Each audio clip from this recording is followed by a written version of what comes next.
Sa Buena Vista, Agusan del Norte, tatlong mga kasapi ng New People's Army ang sumuko sa 23rd Infantry Battalion sa bisperas ng Pasko. Kabilang sa mga sumuko ay isang Vice Commander at Medical Officer na nag-ooperate sa Agusan del Norte at Agusan del Sur.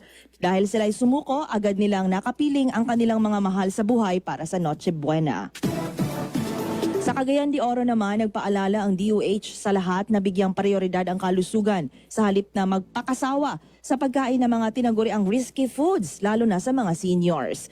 Bahagi ito ng Ligtas Christmas Campaign na naglalayong paalalahanan ng publiko na iwas muna sa sobrang tamis, sobrang taba at sobrang daming pagkain. Mas mabuting sabayan ito ng exercise sa pamamagitan ng paglalakad at umiwas sa paputok.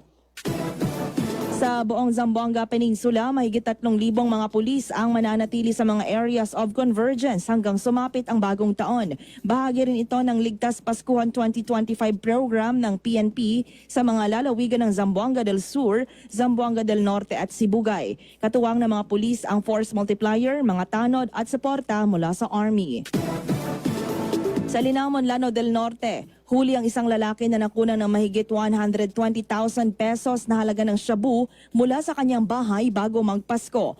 Kinilala ni Lanao Norte Police Provincial Director, Lieutenant Colonel Leo Suwa, ang nadakip na si alias Dax.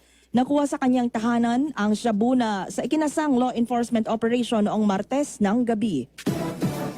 Sa Siargao Island naman, inaresto ng PNP ang tatlong mga foreign nationals at nakunan ng shabu na nagkakahalaga ng mahigit 54 million pesos. Ang mga ito ay sakay ng isang yate na nakaangkla sa baybayin ng sikat na tourist spot. Napansin kasi ng mga nakatira sa Daco Island na sakop ng General Luna ang mga pakete ng pinaniniwala ang shabu bago ang Pasko na palutang-lutang sa dagat kaya't inalerto nila ang PNP.